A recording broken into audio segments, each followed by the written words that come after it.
Good afternoon. This is Sarah Honeydew with JNS Biblical Productions, August 1st, 1762. We are here at a cafe in Paris, appropriately named the Cafe of the Philosophers.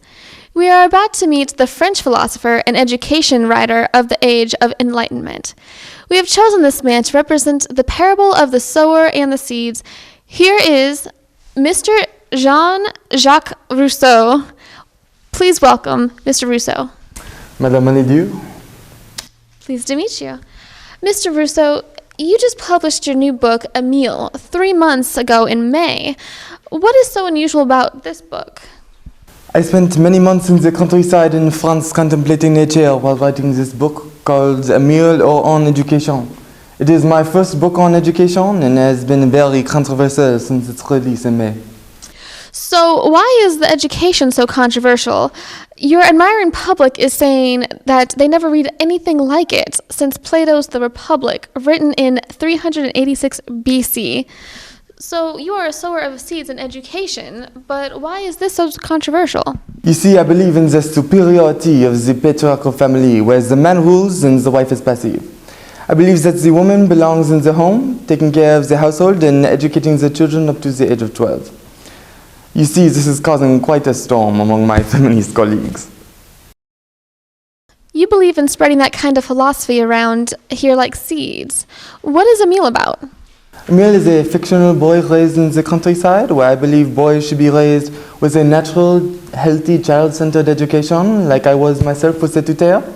I believe that boys should learn the right and wrong experiences and consequences of their acts rather than through punishment. Sacré bleu! Oh, madame, mon Dieu! Oh, no! Oh, I also believe that boys should learn a manual skill such as carpentry, which requires creativity and skill, and will also work as a backup career in case of change of fortune in the city. Oh, well, I see that. So what about the opposite sex do you teach? I believe that Emile should meet a true woman like Sophie, who he will marry. Essentially, the man should be strong and active and the woman meek and passive. If women are not domesticated and constrained, they would tyrannize men. Okay, but that kind of woman doesn't exist in real life in Paris today. There are women out there that don't fit into that ideal at all. Let's get back to education. Do you get more specific in your book? Oui, I do. I believe that a young boy goes through 3 basic stages in life. The first, childhood up to the age of 12. Children are guided by their emotions and impulses. From 12 to 16, reason begins to develop. And from 16 onwards, the child forms into an adult. Okay, so now with your radical ideals of boys and women, you must find there are places where your seeds of wisdom don't take root at all, and there are probably places where your seeds of education fall on good ground. Where in an honest and good heart do you grow as in the parable? Oui, there's a French Revolution in the wind, and I'd like to be part of that influence.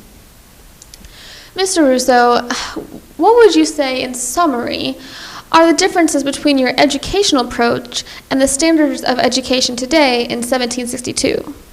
I'm not interested in imparting information and concepts, but rather developing the pupil's character and moral sense, so that they may remain virtuous in an imperfect society in which he will have to live. Ah, mademoiselle, bonjour. Puis-je délayer l'enveloppe? Oui, monsieur. Ah, merci, mademoiselle. Pardon. Puis délayer en vin? Oui. En vin de Bordeaux? Oui, monsieur. Ah, merci beaucoup. Comment s'appelles-tu?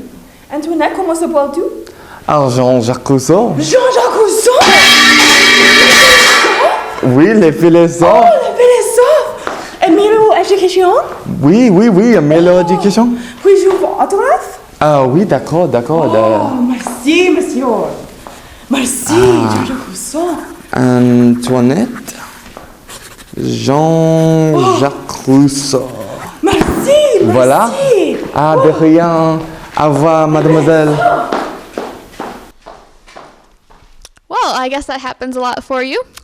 Finally, if you were to express education as a philosophy of spreading seeds, what would you say? I'd say the noblest work in education is to create the reasoning man. And we expect to train a young child to make him reason. This is the beginning at the end. This is making the instrument of a result. If children understand how to reason, they would not need to be educated. Well, I'm impressed. If you can sow those kinds of seeds, you are truly the representative of the parable of the sower and the seeds, as in Luke 8:5-15. This is Sarah Honeydew for JNS from Paris, saying good afternoon.